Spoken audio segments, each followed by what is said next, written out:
அஸ்ஸலாமு அலைக்கும் வரஹ்மத்துல்லாஹி வபரகாத்துஹு.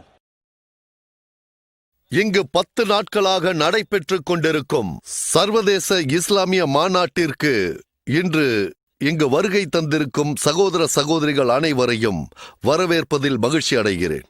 முதலில் கிராத் ஓதி துவங்க டாக்டர் உத்துமான் பின் முகமது அசித்திகி. இவர் சவுதி அரேபியாவில் உள்ள இஸ்லாமிய அமைச்சகத்தின் அல் குர்ஆன் கழகங்களின் தலைவராவார். இப்போது அவரை கிராத் ஓத மேடைக்கு அழைக்கிறேன்.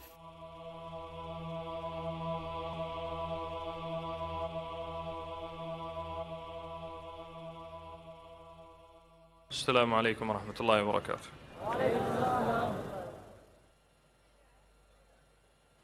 أعوذ بالله من الشيطان الرجيم.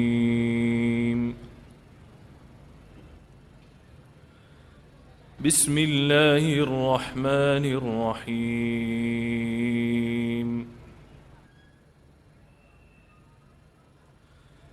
والله يريد أن يتوب عليكم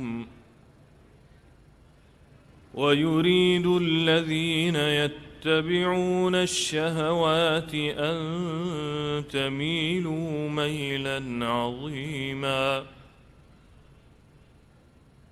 يريد الله أن يخفف عنكم وخلق الإنسان ضعيفا. يا أيها الذين آمنوا لا تأكلوا أموالكم بينكم بالباطل إلا أن تكون تجارة عن تراض منكم ولا تقتلوا أنفسكم إن الله كان بكم رحيما. ومن يفعل ذلك عدوانا وظلما فسوف نصليه نارا وكان ذلك على الله يسيرا. إن تجتنبوا كبائر ما تنهون عنه نكفر عنكم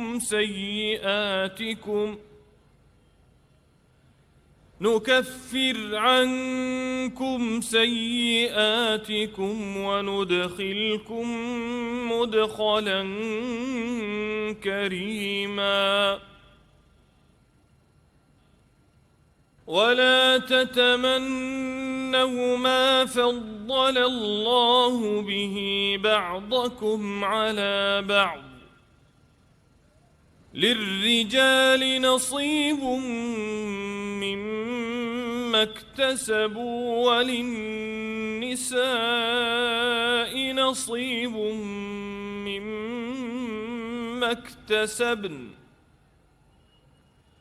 واسألوا الله من فضله إن الله كان بكل شيء عليما.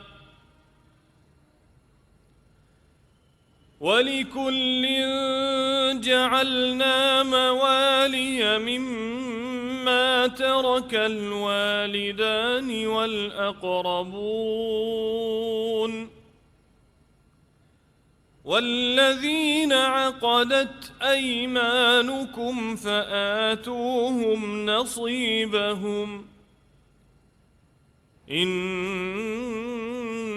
الله كان على كل شيء شهيدا. الرجال قوامون على النساء النساء بما فضل الله بعضهم على بعض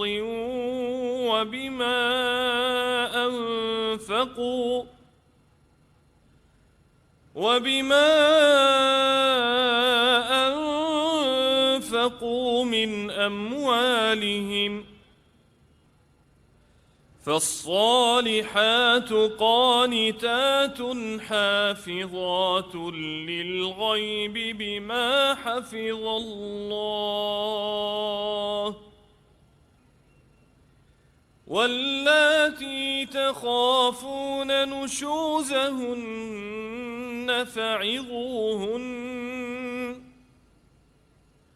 فعظوهن واهجروهن في المضاجع واضربوهن فإن أطعنكم فلا تبغوا عليهن سبيلا إن الله كان عليا كبيرا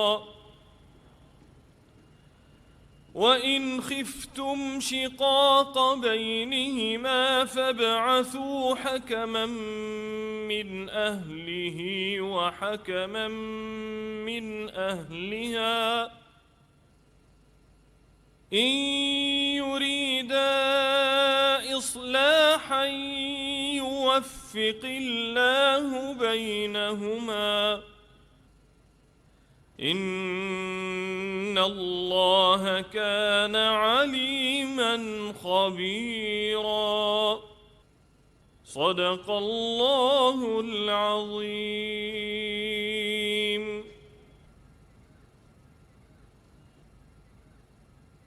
இப்பொழுது திருக்குரான் வசனங்களை மொழிமாற்றம் செய்ய சகோதரர் ஆஷிக் குரேஷி அவர்களை அழைக்கிறேன். அல்லாஹ்வோ நீங்கள் பாவத்திலிருந்து மீளுவதையே விரும்புகிறான்.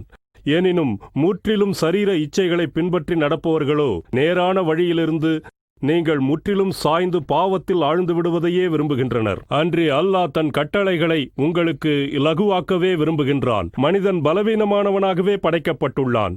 நம்பிக்கையாளர்களே, உங்களுக்குள் சம்மதத்தின் பேரில் நடைபெறும் வர்த்தக மூலமே அன்றி உங்களில் ஒருவர் மற்றவரின் பொருட்களை தவறான முறையில் விழுங்கிவிட வேண்டாம்.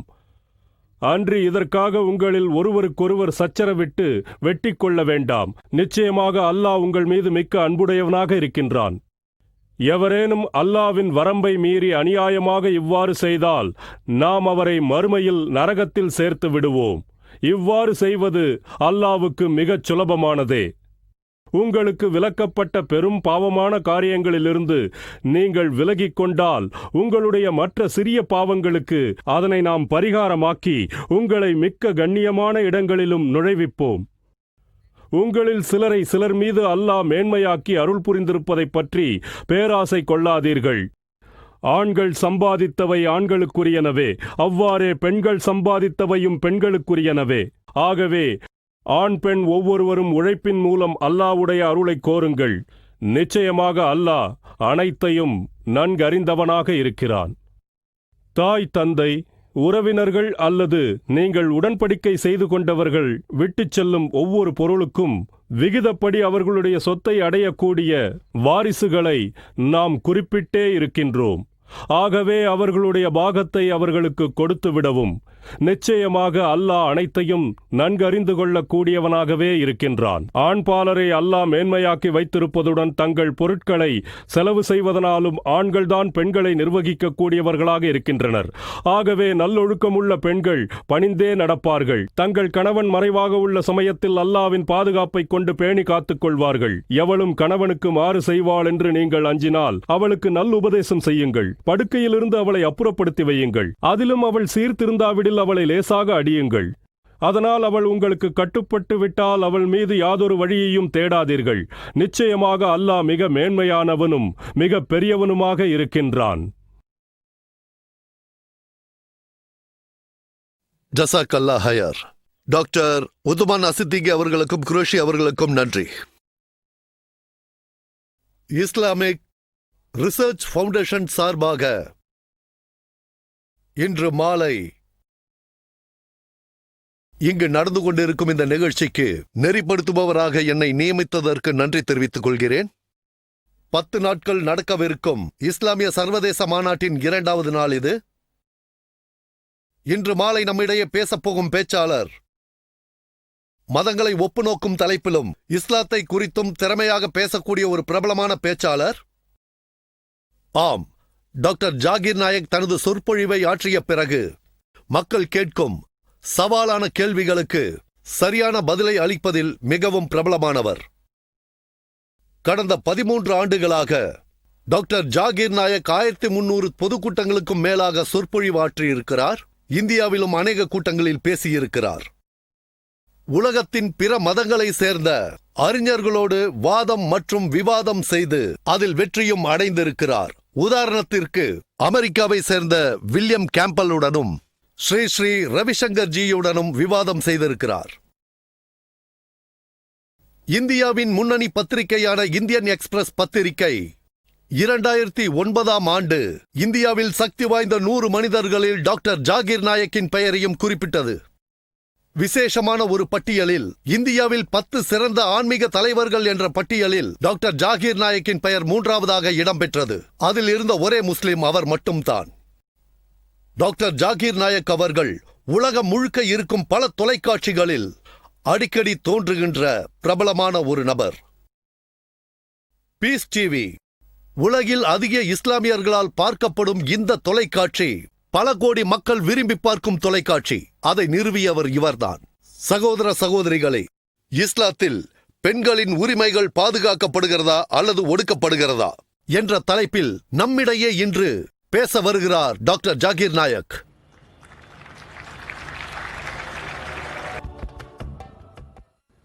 அல்ஹம்துலில்லாஹ் வஸ்ஸலாத்து வஸ்ஸலாம் அலா ரசூலில்லாஹி வ அலா ஆலிஹி வஸஹ்பிஹி அஜ்மஈன். அம்மா பாத். அஊஸு பில்லாஹி மினஷ் ஷைத்தானிர் ரஜீம். பிஸ்மில்லாஹிர் ரஹ்மானிர் ரஹீம். இன்னல் முஸ்லிமீன வல் முஸ்லிமாத்தி வல் முஃமினீன வல் முஃமினாத்தி வல் கானிதீன வல் கானிதாத்தி வஸ் ஸாதிகீன வஸ் ஸாதிகாத்தி والصابرين والصابرات والخاشعين والخاشعات والمتصدقين والمتصدقات والصائمين والصائمات والحافظين فروجهم والحافظات والذاكرين الله كثيرا والذاكرات أعد الله لهم مغفرة أجر عظيما.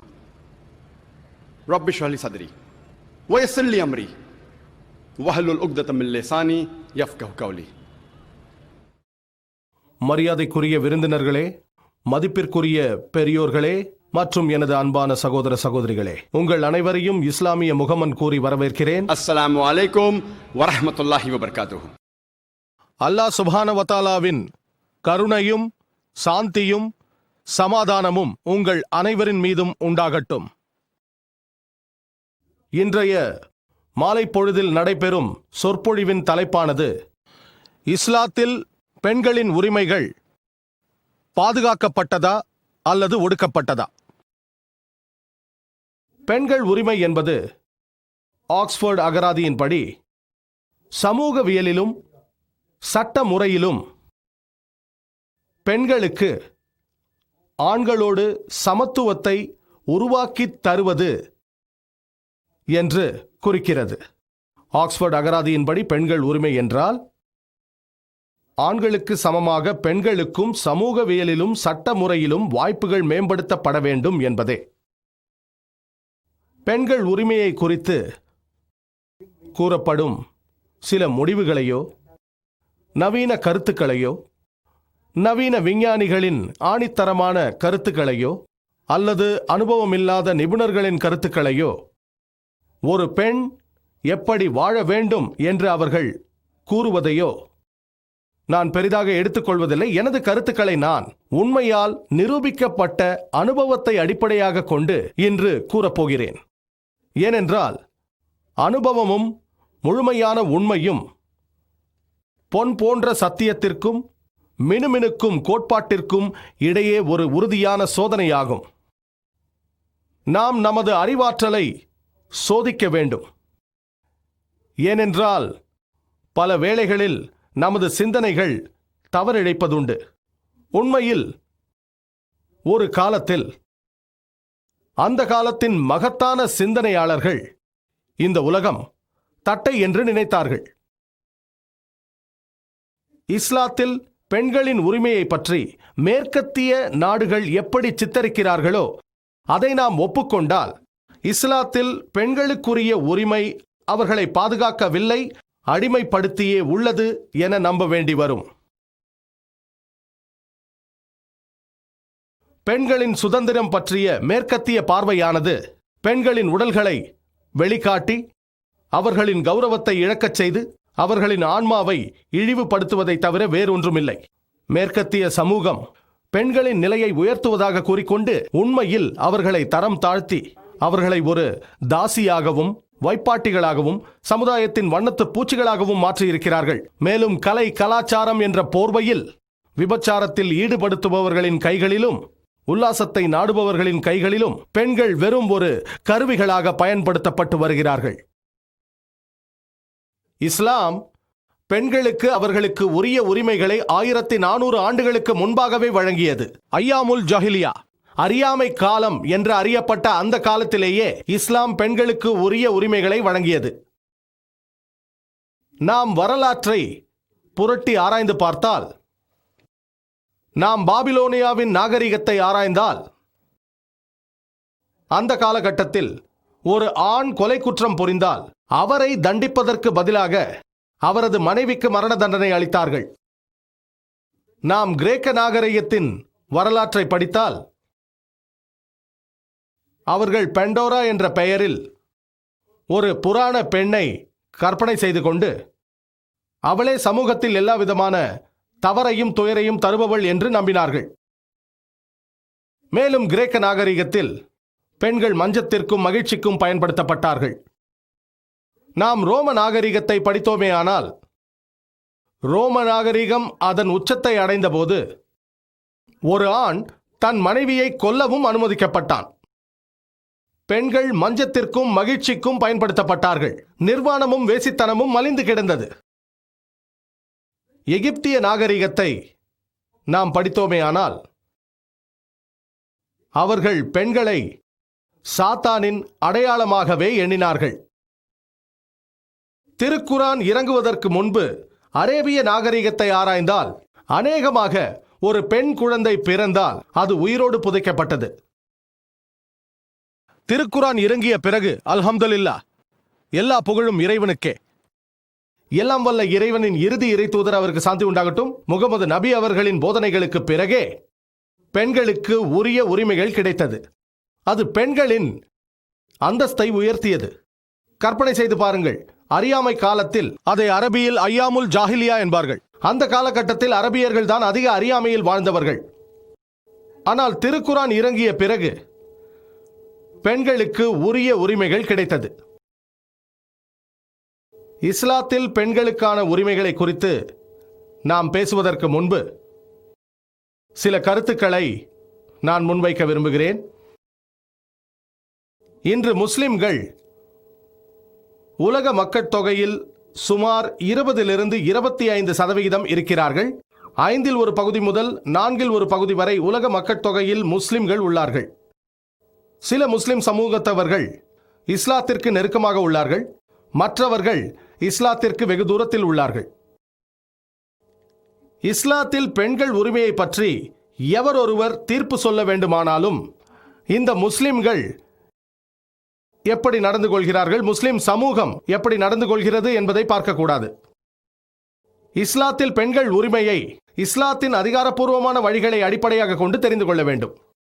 இஸ்லாத்தின் அதிகாரப்பூர்வமான வழிகள் என்னவென்றால், இறைவனின் கடைசியும் மற்றும் இறுதி வெளிப்பாடான திருக்குரான், மேலும் இறுதி இறை தூதர் முகமது நபி அவர்கள் அவருக்கு சாந்தி உண்டாகட்டும் அவர்களது ஹதீதுகள் ஆகும். ஆகவே இஸ்லாத்தில் பெண்களின் உரிமையை குறித்து நாம் தெரிந்து கொள்ள வேண்டும் என்றால் திருக்குரானையும் ஹதீதுகளையும் அடிப்படையாக வைத்தே நாம் தெரிந்து கொள்ள வேண்டும். குரானின் வசனங்கள் தன்னுள் எந்தவித முரண்பாட்டையும் கொண்டிராது. அதை போலத்தான் ஹதீதுகளும். திருக்குரானும் ஹதீதுகளும் ஒத்துப்போகுமே தவிர தன்னுள் முரண்படாது. இருப்பினும் நாம் பார்க்கிறோம், சில முஸ்லிம் அறிஞர்கள் பெண்களின் பல விஷயங்களில் மாறுபட்ட கருத்தை கொண்டிருக்கிறார்கள். அதற்கு காரணம் அவர்கள் குர்ஆனின் குறிப்பிட்ட ஒரு வசனத்தை கையாண்டு விட்டு மற்ற எல்லா வசனங்களையும் விட்டுவிடுகிறார்கள். நாம் குர்ஆனை முழுமையாக படிக்க வேண்டும். நாம் குர்ஆனை முழுமையாக படித்தால் இது போன்ற கருத்து வேறுபாடுகள் தீர்ந்துவிடும். இதுதான் ஒவ்வொரு உண்மையான முஸ்லிமின் கடமையாகும். அது ஆணோ பெண்ணோ, அவர்கள் தூய்மை மிக்க அல்லாவின் மகிழ்ச்சியை விரும்புபவர்களாக இருக்க வேண்டும்.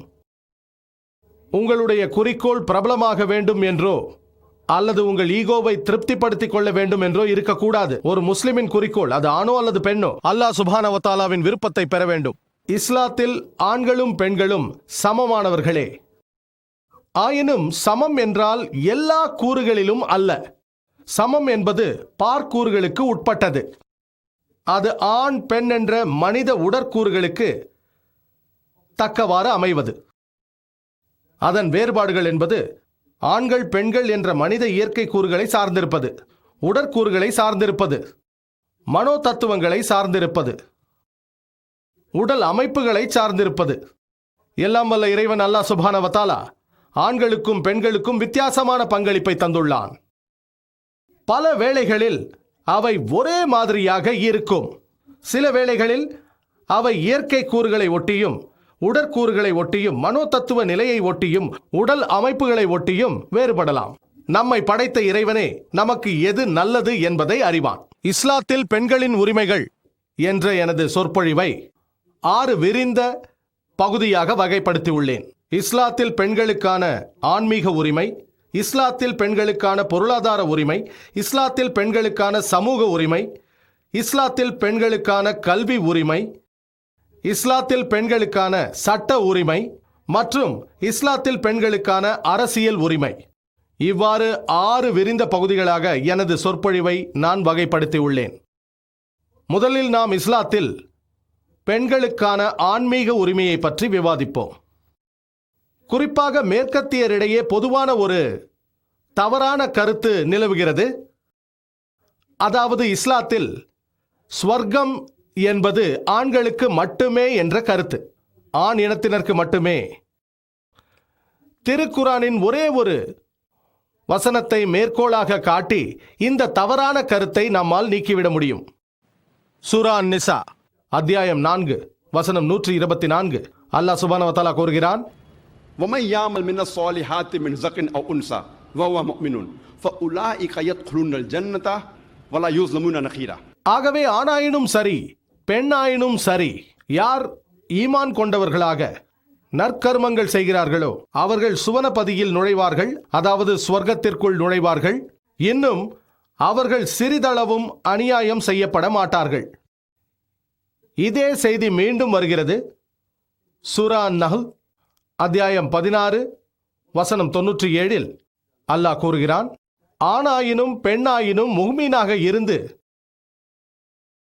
யார் நற்கர்மங்கள் செய்கிறார்களோ அவர்களுக்கு நாம் நிச்சயமாக மனம் மிக்க தூய வாழ்க்கையை வாழச் செய்வோம். மேற்கண்ட இந்த வசனங்கள் வெளிப்படையாகவும் தெளிவாகவும் கூறுகிறது, அவர்களுடைய நன்னம்பிக்கை மற்றும் நன்னடத்தைகளை பொறுத்து அவர்கள் ஸ்வர்க்கத்தை அடைவார்கள். ஈமான் மற்றும் அமலே சாலிஹாத். மேலும் அல்லாஹ் கூறுகிறான் சூரா அன்-நிசா அத்தியாயம் 4 வசனம் 1. يا أيها الناس اتقوا ربكم الذي خلقكم من نفس واحدة وخلق منها زوجها. மனிதர்களே, உங்கள் இறைவனுக்கு பயந்து நடந்து கொள்ளுங்கள். அவன் உங்கள் யாவரையும் ஒரே ஆத்மாவிலிருந்து படைத்தான். அதாவது ஆண்களுக்குரிய அதே ஆன்மாவை கொண்டே அவனது துணையான பெண்ணையும் படைத்தான். அதாவது ஒரு ஆணின் துணையான பெண், அந்த பெண்ணை அந்த ஆணின் ஆன்மீக ஆன்மாவை கொண்டே படைத்திருக்கிறான் என்கிறது. மேலும் கூறப்பட்டுள்ளது சூரா ஷூராவில் அத்தியாயம் 42 வசனம் 11. فاطر السماوات والأرض جعل لكم من أنفسكم أزواجا. வானங்களையும் பூமியையும் படைத்தவன் அவனே, உங்களுக்காக உங்களில் இருந்தே ஜோடிகளையும் படைத்தவன். அதாவது ஆண்கள் மற்றும் பெண்களின் ஆன்மீக தன்மை ஒரே மாதிரியானதே. மேலும் திருக்குர்ஆனில் அல்லாஹ் கூறுகிறான் சூரா சஜ்தாவில் அத்தியாயம் 32 வசனம் 9. ثم سواه ونفخ فيه من روحه. பின்னர் அதனை சரியாக உருவாக்கி தன்னுடைய ஆன்மாவிலிருந்து அதில் ஊதினான் என்கிறது. இதே செய்தி சூரா ஹிஜ்ரில் வருகிறது. அத்தியாயம் 15 வசனம் 29.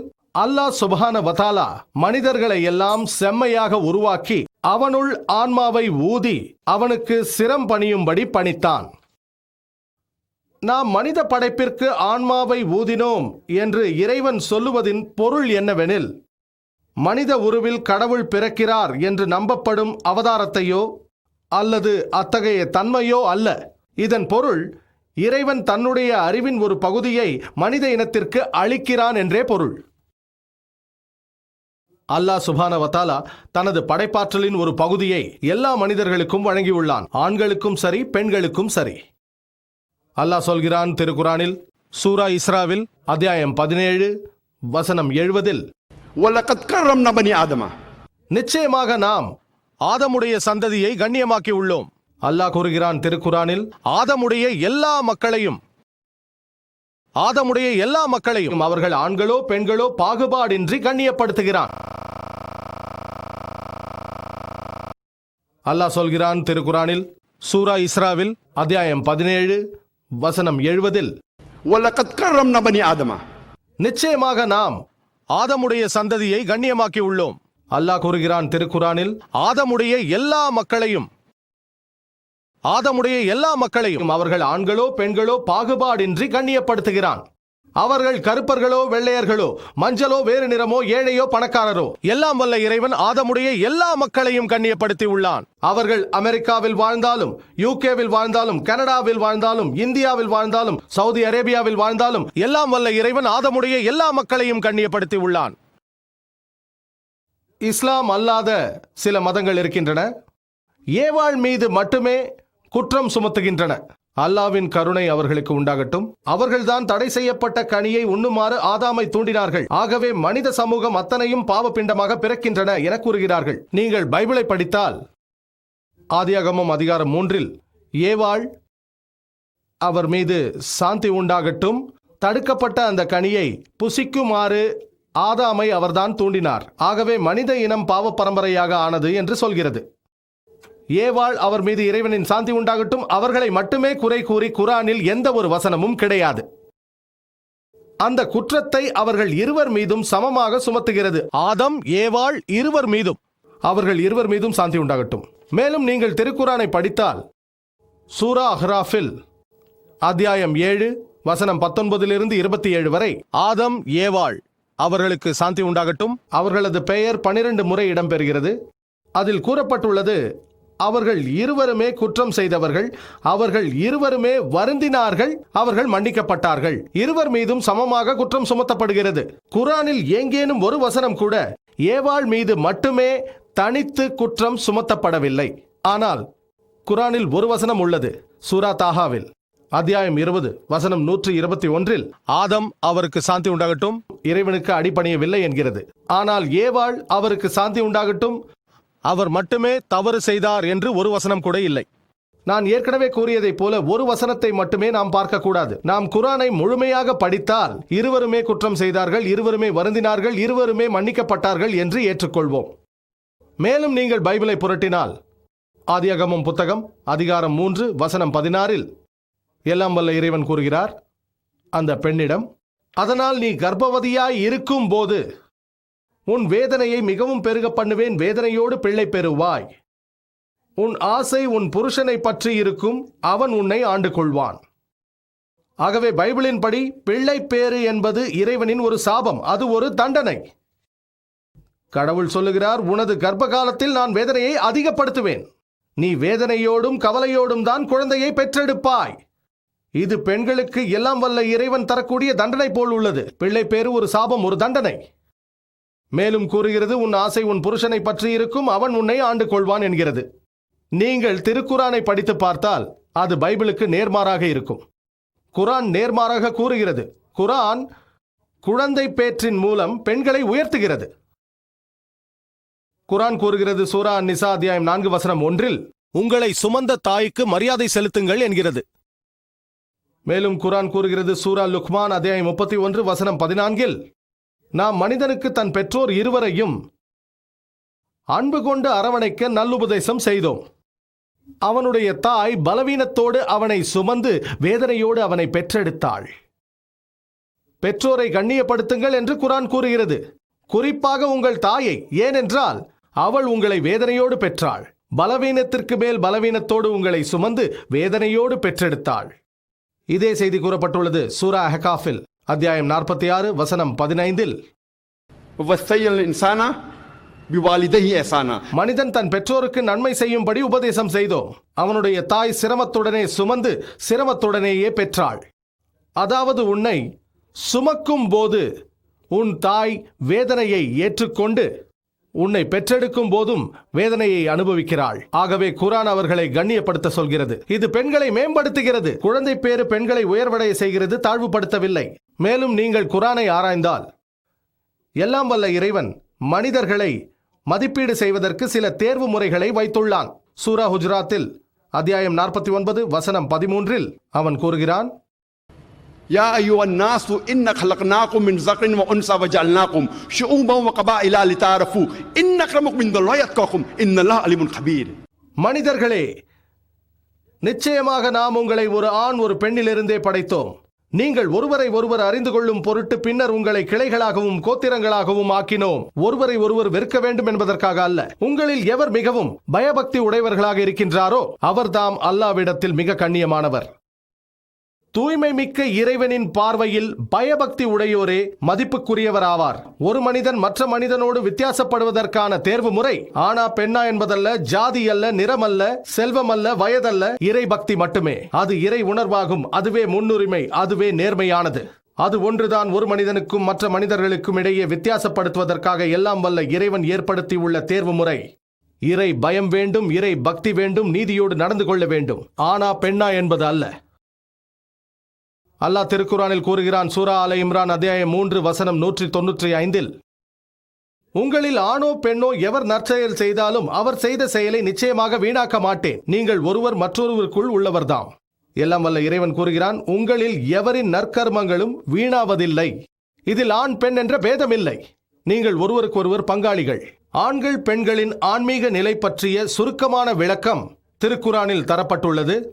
சூரா அஹ்ஸாபில் அத்தியாயம் 33 வசனம் 35 நான் எனது சொற்பொழிவின் ஆரம்பத்தில் கூறிய இறை வசனத்தில் தூய்மை மிக்க அல்லாஹ் கூறுகிறான், இன்னல் முஸ்லிமீன வல் முஸ்லிமாத்தி, முஸ்லிம்களான ஆண்களும் பெண்களும், வல் முஃமினீன வல் முஃமினாத்தி, நன்னம்பிக்கை உள்ள ஆண்களும் பெண்களும், வல் கானிதீன வல் கானிதாத்தி, இறை வழிபாடுள்ள ஆண்களும் பெண்களும், வஸ்ஸாதிகீன வஸ்ஸாதிகாத்தி, உண்மையே பேசும் ஆண்களும் பெண்களும், வஸ்ஸாபிரீன வஸ்ஸாபிராத்தி, பொறுமையும் நற்குணங்களும் உள்ள ஆண்களும் பெண்களும், வல் காஷிஈன வல் காஷியாத்தி, உள்ளச்சத்துடன் இருக்கும் ஆண்களும் பெண்களும், வல் முத்தசத்திகீன வல் முத்தசத்திகாத்தி, தர்மம் செய்யும் ஆண்களும் பெண்களும், வஸ்ஸாயிமீன வஸ்ஸாயிமாத்தி, நோன்பு நோர்க்கும் ஆண்களும் பெண்களும், வல் ஹாஃபிதீன ஃபுரூஜம் வல் ஹாஃபிதாத்தி,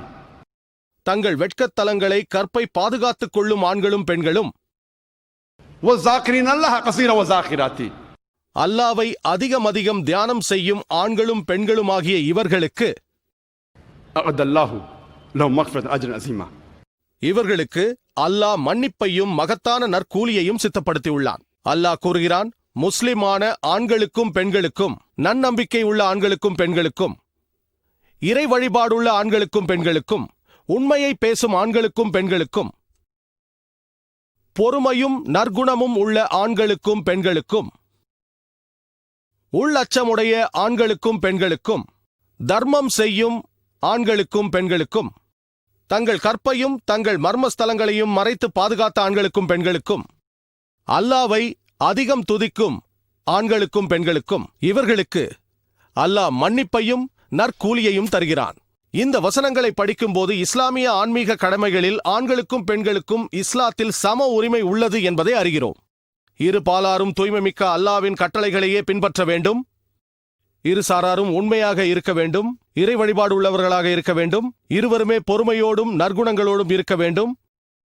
இருவரும் தொழுது கொள்ள வேண்டும், இருவரும் தர்மம் செய்ய வேண்டும், இருவருமே நோன்பு நோற்க வேண்டும், இருவருமே அல்லாஹ் சுப்ஹானஹு வ தஆலாவை துதிக்க வேண்டும்.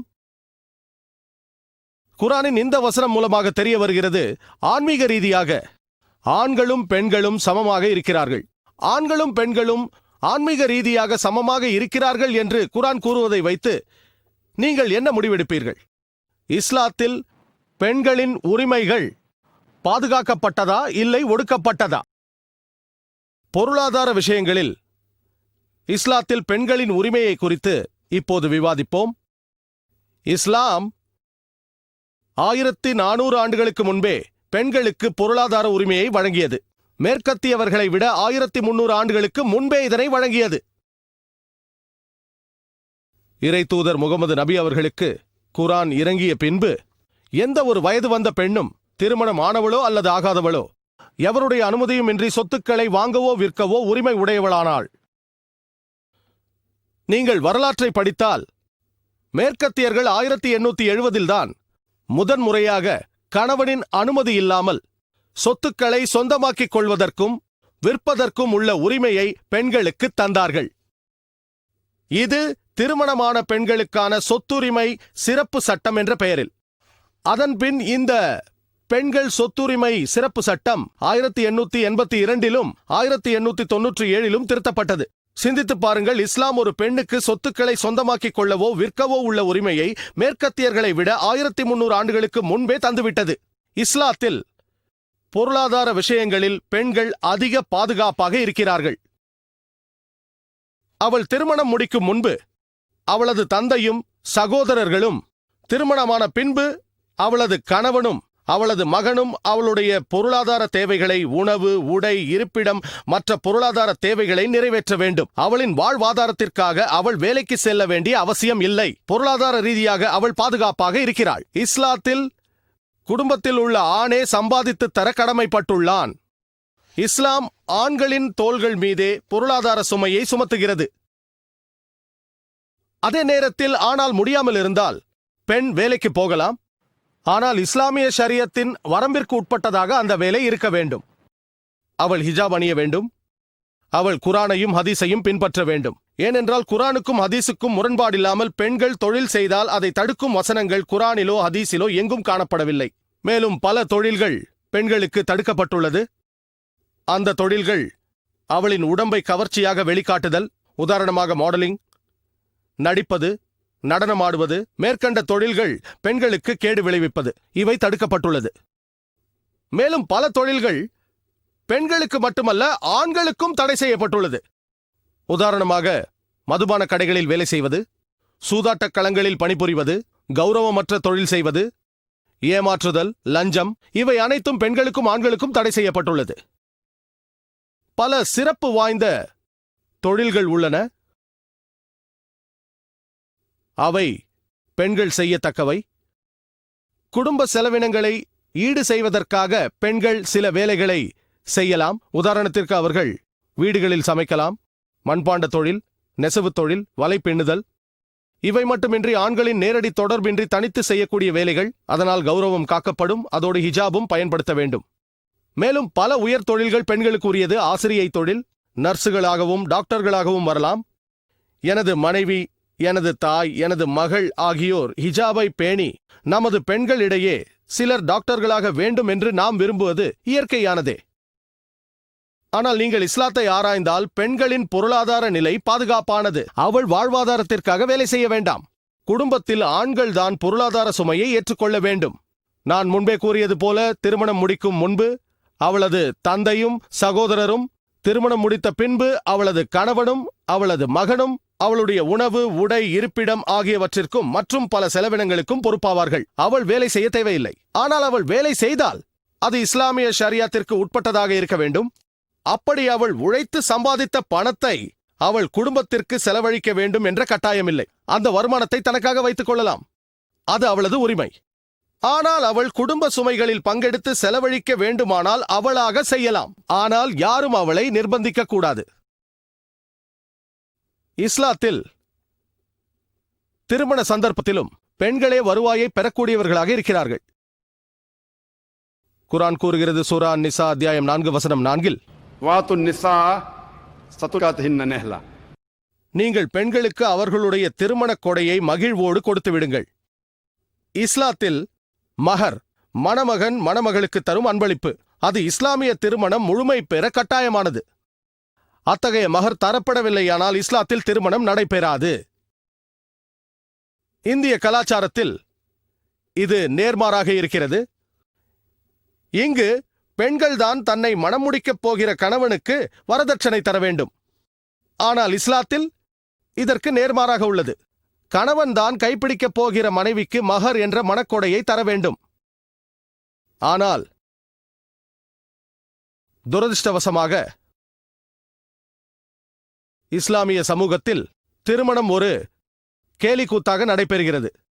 இந்தியாவில் நாம் பார்க்கிறோம், 786 ரூபாய் மஹராக தரப்படுகிறது. 786 ரூபாயை வைத்து ஒரு ஜோடி காலணி கூட வாங்க முடியாது. அல்லது சிலர் பெயரளவுக்கு 2000 ரூபாயோ அல்லது 19 மிஸ்கால். ஏனென்றால் இறை தூதர் 19 மிஸ்காலை மஹராக கொடுத்தார்கள். இறை தூதர் அவர்களை போன்றோ ஹஸ்ரத் அலியை போன்றோ பொருளாதார நிலையில் நீங்கள் இருந்தால் அப்படி கொடுக்கலாம். அவரை அல்லாஹ் பொருந்திக் கொள்வானாக. ஆனால் நீங்கள் 10 மடங்கு 100 மடங்கு இறை தூதர் மற்றும் ஹஸ்ரத் அலி அவருக்கு சாந்தி உண்டாகட்டும் அவர்களை விடவும் அதிகமாக வசதி உள்ளவர்களாக இருக்கிறீர்கள். அதனால் நீங்கள் 19 அல்ல 190 தர வேண்டும். இறை தூதரை பின்பற்றுவதானால் 1900 தர வேண்டும். இங்கு திருமணத்திற்காக ஆடம்பரமாக செலவழிக்கப்படுகிறது. பெயர் அளவிற்கு பள்ளிவாசலில் நிக்கா நடத்துகிறார்கள். ஆனால் வலிமா பெரிய மைதானத்தில் நடத்தப்படுகிறது. லட்சக்கணக்கான பணம் செலவழிக்கப்படுகிறது. கோடிக்கணக்கிலும் செலவழிக்கிறார்கள். ஆனால் மஹர் மட்டும் 786 ரூபாய் மட்டுமே. இஸ்லாத்தை கிண்டல் செய்கிறார்கள். மேலும் துரதிர்ஷ்டவசமாக சில முஸ்லிம்கள் இந்திய கலாச்சாரத்தால் ஈர்க்கப்பட்டு தங்களை அதோடு ஈடுபடுத்திக் கொண்டுள்ளார்கள். இந்திய கலாச்சாரத்தை பற்றி தெரியும். அதில் பெண் தான் தனக்கு வரப்போகும் கணவனுக்கு சீதனமாக பணம் கொடுக்க வேண்டும். அதுவும் தற்போதைய மார்க்கெட் நிலவரப்படி நீங்கள் ஒரு பட்டதாரியை மணமுடிக்க வேண்டுமென்றால் நீங்கள் 5 லட்சம் ரூபாய் கொடுக்க வேண்டியிருக்கும், மில்லியனில் ஒரு பாதி. ஒரு இன்ஜினியரை மணமுடிக்க வேண்டுமென்றால் நீங்கள் 10 லட்சம் தர வேண்டும், 1 மில்லியன் ரூபாய். ஒரு டாக்டரை மணமுடிக்க 50 லட்சம் ரூபாய் தர வேண்டும், 5 மில்லியன் ரூபாய். கால்நடைகளை சந்தையில் விற்பது போல பேரம் பேசப்படுகிறது. ஆனால் இஸ்லாத்தில் மணம் முடிக்கப் போகும் மணப்பெண்ணிடமிருந்து சீதனம் வாங்குவது ஹராமாகும். அது கடுமையாக தடுக்கப்பட்டுள்ளது. நேரடியாகவோ மறைமுகமாகவோ வாங்குவது இரண்டுமே தடுக்கப்பட்டுள்ளது. நீங்கள் மணம் முடிக்கப் போகும் பெண்ணின் பெற்றோரிடம் போய் எனது மகன் பென்ஸ் காரில் பயணம் செய்ய ஆசைப்படுகிறான் என்று சொல்ல முடியாது. மறைமுகமாக வரதட்சணையாய் மெர்சிடிஸ் கார் வேண்டும் என்று அர்த்தம். எனது மகன் 3 படுக்கையறை கொண்ட அபார்ட்மெண்டில் தான் வாழ விரும்புகிறான் என்று சொன்னால் மறைமுகமாக அந்த அபார்ட்மெண்ட் வேண்டும் என்று கேட்கிறீர்கள். நேரடியாகவோ மறைமுகமாகவோ சீதனம் கேட்பது இஸ்லாத்தில் தடை செய்யப்பட்டுள்ளது. ஆனால் பெண்ணின் பெற்றோர் அவர்களது மகளுக்கு ஏதும் தர விரும்பினால் அவர்கள் தாராளமாக தரலாம். அது அவர்களது விருப்பம், அதில் பிரச்சனை இல்லை. ஆனால் அதை நீங்கள் வற்புறுத்தவோ கட்டாயப்படுத்தவோ அல்லது நேரடியாகவோ மறைமுகமாகவோ வேண்டுதலோ கூடாது. அது இஸ்லாத்தில் தடை செய்யப்பட்டுள்ளது. ஆகவே இஸ்லாத்தை ஆராய்ந்தால் திருமண சந்தர்ப்பத்தில் பெண்கள் சீதனம் பெறும் நிலையில் இருக்கிறார்கள். மேலும் பார்த்தோமேயானால் அந்த பெண் அதிக வசதி படைத்தவளாக இருந்தாலும் சரி, வசதி படைத்தவளாக இருக்கலாம், ஏழையாகவும் இருக்கலாம். கணவனும் பணக்காரனாகவோ ஏழையாகவோ இருக்கலாம். எது எப்படி இருந்தாலும் கணவன் தான் மனைவிக்கு உடை, உணவு, இருப்பிடம் மற்றும் செலவுகளுக்கும் ஏற்பாடுகள் செய்து தர வேண்டும். எனது மனைவி பணம் படைத்தவள், நான் ஏழை என்று சொல்ல முடியாது. செய்ய வேண்டியது அவனுடைய கடமை. மேலும் பார்த்தோமேயானால் ஒருவேளை விவாகரத்து நடந்தால் அல்லது ஒரு பெண் விதவையாகிவிட்டால் அவள் இத்தா எனும் காத்திருக்கும் நாட்களில் ஜீவனாம்சம் பெறுகிறாள். அவள் கர்ப்பவதியாக இருந்தால் குழந்தையை பெற்றெடுக்கும் வரை அந்த தொகையை பெறும் தகுதி உடையவளாக இருக்கிறாள். குழந்தையை பெற்றெடுக்கும் வரை, குழந்தையை பெற்றெடுத்த பின் அந்த குழந்தை வளர்ந்து பெரியவனாகும் வரை பொருளாதார உதவியை பெறுகிறாள். அது மட்டுமின்றி இஸ்லாத்தில் பெண்களுக்கு வாரிசு உரிமையும் உண்டு. பல மதங்களில் பெண்களுக்கு வாரிசு உரிமை இல்லை. அவள் குடும்பத்தார் விட்டுச் சென்ற சொத்தில் எந்த உரிமையும் பங்கும் இல்லை என்று மறுக்கப்படுகிறாள். ஆனால் இஸ்லாத்தில் பெண் வாரிசு உரிமையை பெறுகிறாள். பல சந்தர்ப்பங்களில் முஸ்லிம் அல்லாதவர்கள் எதிர்ப்பு தெரிவிப்பார்கள். சரி, இஸ்லாத்தில் பெண்களுக்கு வாரிசு உரிமை உண்டு, ஆனால் பாதிதான் வழங்கப்படுகிறது என்பார்கள். இவ்வாறு கூறி இஸ்லாம் பெண்களை அடிமைப்படுத்துகிறது என்று குற்றம் சாட்டுகிறார்கள். ஆனால் அதன் பின்னால் உள்ள காரணத்தை ஆராய்ந்தால் நம்மை படைத்த எல்லாம் வல்ல இறைவன் அல்லாஹ் சுப்ஹானஹு வ தஆலாவின் ஞானத்தை புரிந்து கொள்ள முடியும். நான் சிறிது நேரத்திற்கு முன்பு கூறியது போல இஸ்லாத்தில் பொருளாதார சுமையை சுமக்க வேண்டிய கடமை ஆண்களுடையது. ஒரு பெண் திருமணம் ஆவதற்கு முன்பு தந்தையும் சகோதரனும், அவளுக்கு திருமணமான பின்பு கணவனும் மகனும் அவளுடைய உணவு, உடை, இருப்பிடம் மற்றுமுள்ள பொருளாதார தேவைகளையும் கவனித்துக் கொள்ள வேண்டும். நாம் திருக்குரானை படித்தால் வாரிசு உரிமையை பற்றி பல இடங்களில் கூறப்பட்டுள்ளது. சூரா அல் பக்ரா அத்தியாயம் 2 வசனம் 180, சூரா அல் பக்ரா அத்தியாயம் 2 வசனம் 240, சூரா நிசா அத்தியாயம் 4 வசனம் 7-9 வரை, சூரா நிசா அத்தியாயம் 4 வசனம் 19, சூரா நிசா அத்தியாயம் 4 வசனம் 33, சூரா அல் மாய்தா அத்தியாயம் 5 வசனம் 106-108 வரை. இது போன்ற பல இடங்களில் ஆயினும் விசேஷ பங்கு பற்றி தெளிவாக சூரா நிசாவில் கூறப்பட்டுள்ளது. அத்தியாயம் 4 வசனங்கள் 11-12. அது கூறுகிறது, அல்லாஹ் சுப்ஹானஹு வ தஆலா உபதேசிக்கிறான், உங்கள் மக்களுக்காக நீங்கள் விட்டுச் செல்லும் சொத்தில் மகன்களுக்கு மகள்களை விட 2 மடங்கு அதிகமாக கிடைக்கிறது. 2ற்கும் அதிகமாக மகள்கள் மட்டும் இருந்தால் 3/2 பங்கு கிடைக்கும். ஒரே மகளாக இருந்தால் அவள் பங்கு பாதியாகிறது. இந்த வசனம் தொடர்ந்து கூறுகிறது, உங்களுக்கு குழந்தை இருந்து நீங்கள் இறந்து விட்டால் நீங்கள் விட்டுச் சென்றவற்றில் உங்கள் பெற்றோருக்கு 1/6 பங்கு கிடைக்கும். குழந்தை இல்லை என்றால் தாய்க்கு 3/1 பங்கு கிடைக்கும். வசனம் தொடர்கிறது, உங்கள் மனைவி இறந்து குழந்தை இல்லாமல் இருந்தால் உங்களுக்கு அவள் விட்டுச் சென்றதில் பாதி கிடைக்கும். குழந்தை இருந்தால் 1/4 பங்கு கிடைக்கும். உங்கள் மனைவிகளுக்கு நீங்கள் விட்டுச் செல்வதில் குழந்தை இல்லாவிட்டால் 1/4 பங்கு கிடைக்கும். குழந்தை இருந்தால் 8/1 பங்கு கிடைக்கும். நீங்கள் குழம்ப வேண்டாம், வீட்டிற்கு செல்லுங்கள். குரானை எடுங்கள். சூரா நிசா அத்தியாயம் 4 வசனங்கள் 11-12 படித்துப் பாருங்கள். பெரும்பாலான சந்தர்ப்பங்களில் பெண் ஆண்கள் பெறுவதை விட பாதிதான் பெறுகிறாள் என்பதை நான் ஒப்புக்கொள்கிறேன். ஆனால் சில சந்தர்ப்பங்களில் ஆண்களுக்கு இணையாக அவர்களும் பெறுகிறார்கள். உதாரணத்திற்கு பெற்றோர் இருவருக்கும் 1/6 பங்கு கிடைக்கிறது. குழந்தைகள் இருந்தால் தாய்க்கும் தந்தைக்கும் கிடைக்கிறது. குழந்தைகள் இல்லாவிட்டால் தாய்க்கு 3/1 பங்கு, அதாவது தந்தையை விட 2 மடங்கு கிடைக்கிறது. ஆனால் ஒட்டுமொத்தமாக பார்க்கும்போது பெண்களுக்கு அநேக நேரங்களில் அரை பாகமே கிடைக்கிறது என்பதை நான் ஒப்புக்கொள்கிறேன். மகனுக்கு மகளை விட 2 மடங்கு கிடைக்கிறது. அநேக நேரங்களில் கணவனுக்கு மனைவியை விட 2 மடங்கு கிடைக்கிறது. அப்படியானால் இதன் பின்னால் உள்ள தர்க்க நியாயம்தான் என்ன? அது என்னவென்றால், நான் முன்னால் கூறியது போல் ஆண்கள் குடும்ப பொருளாதார சுமையை ஏற்பதினால், உதாரணமாக ஒருவேளை ஒருவர் இறந்து விட்டார் என்று வைத்துக் கொள்ளுங்கள். அவர் விட்டுச் சென்றதில் மற்றவர்களுக்கு சேர வேண்டிய பங்குகள் போக மீதம் உள்ளது $1.5 லட்சம் அல்லது $1.5 லட்சம் குழந்தைகளுக்காக மீதம் உள்ளது என்று வைத்துக் கொள்வோம். மற்ற பெரியவர்களுக்கெல்லாம் பங்கு கொடுத்தாகிவிட்டது. $1.5 லட்சம் $1.5 லட்சம் மீதம் இருந்தால், அந்த நபருக்கு ஒரு மகளும் ஒரு மகனும் இருந்தால், அந்த மகனுக்கு $1 லட்சம் $1 லட்சம் கிடைக்கும். அந்த மகளுக்கு $50,000 $50,000 கிடைக்கும். எல்லோரும் இதை அநியாயம் என்பார்கள். ஏன் மகளுக்கு பாதிதான் கிடைத்தது? இதன் பின்னால் உள்ள தர்க்க நியாயம் என்னவென்றால், அந்த ஆணுக்கு பொருளாதார சுமை உள்ளது. நான் உங்களை ஒரு கேள்வி கேட்கிறேன். நீங்கள் $1 லட்சம் அல்லது $1 லட்சம் பெற்றுக்கொண்டு ஒரு ஆணாக அதில் 80 அல்லது 90% உங்கள் குடும்பத்திற்காக செலவழிக்க விரும்புவீர்களா? அல்லது ஒரு பெண்ணாக $50,000 $50,000 பெற்றுக்கொண்டு குடும்பத்திற்காக ஒரு பைசாவை கூட செலவழிக்காமல் இருக்க விரும்புவீர்களா? நீங்கள் ஆண்மகனாக இருந்து $1 லட்சம் $1 லட்சம் பெற்றுக்கொண்டு 80-90% குடும்பத்திற்காக செலவழிப்பீர்கள். மீதம் என்ன இருக்கும்? 10,000 20,000 இருக்கும். ஆனால் ஒரு பெண்ணாக உங்களுக்கு $50,000 கிடைக்கிறது. அதை செலவழிக்காமல் வைத்துக் கொள்கிறீர்கள். ஆக 1 லட்சத்தை பெற்றுக்கொண்டு 10 அல்லது 20,000 மீதம் வைத்துக் கொள்ள விரும்புவீர்களா? அல்லது 50,000 பெற்றுக்கொண்டு எல்லாவற்றையும் வைத்துக் கொள்ள விரும்புவீர்களா? ஒருவேளை அல்லாஹ் இருவருக்கும் சமமாக தந்திருந்தால் நான் இஸ்லாத்தில் ஆண்கள் உரிமை என்ற தலைப்பில் பேச வேண்டியிருந்திருக்கும். ஆனால் அல்லாஹ் உரிமையை தந்திருக்கிறான், சமமாக தந்திருக்கிறான். பொருளாதார சுமையை ஆண்கள் மீது சுமத்தி இருக்கிறான். ஆகவே அவர்களுக்கு 2 மடங்கு கிடைக்குமாறு உறுதி செய்கிறான். இல்லை என்றால் இது அநீதியாக இருந்திருக்கும்.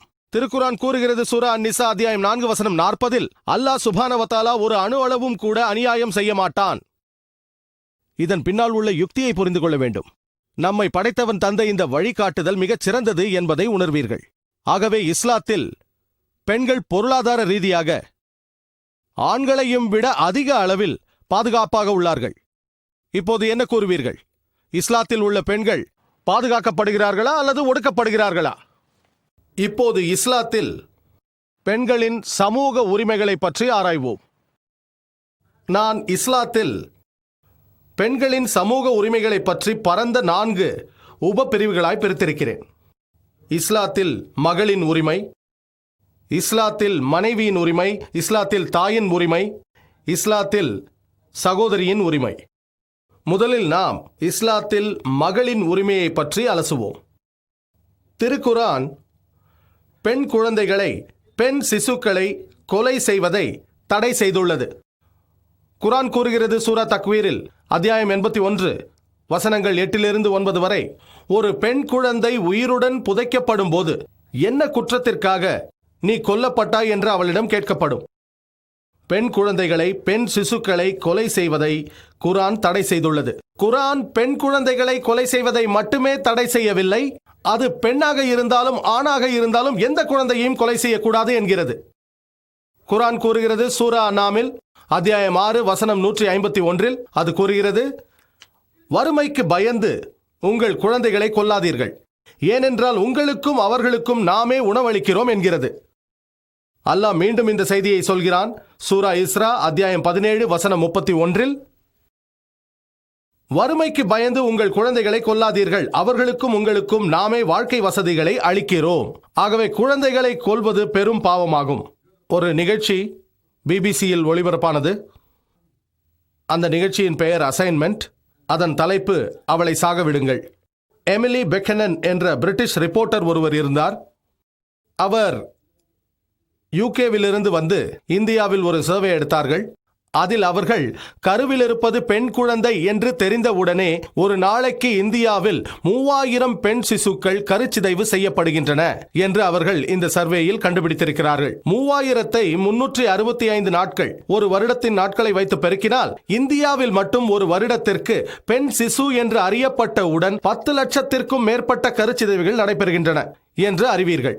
தமிழ்நாடு அரசு மருத்துவமனையின் அறிக்கையின்படி அரசாங்க மருத்துவமனையில் உயிரோடு பிறந்த 10 பெண் குழந்தைகளில் 4 குழந்தைகள் கொல்லப்படுகின்றன.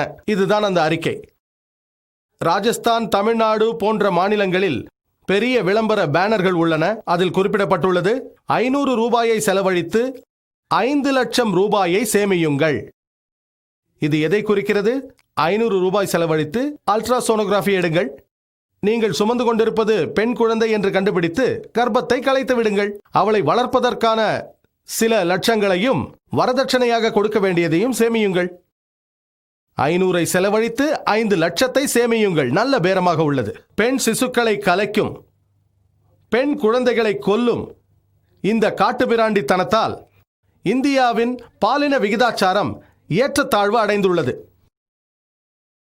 1901ஆம் ஆண்டின் மக்கள் தொகை கணக்குப்படி இந்தியாவில் இருந்த ஒவ்வொரு 1000 ஆண்களுக்கும் 972 பெண்கள் இருந்தார்கள் என்று தெரிய வருகிறது. இது 1901ஆம் ஆண்டில். விஞ்ஞான தொழில்நுட்பம் வளர வளர வயிற்றில் இருப்பது ஆணா பெண்ணா என்று எளிதாக கண்டுபிடிக்க முடிந்தது. ஆகவே விஞ்ஞான தொழில்நுட்ப முன்னேற்றம் பெண்களுக்கு இழிவு நிலையை தந்துள்ளது.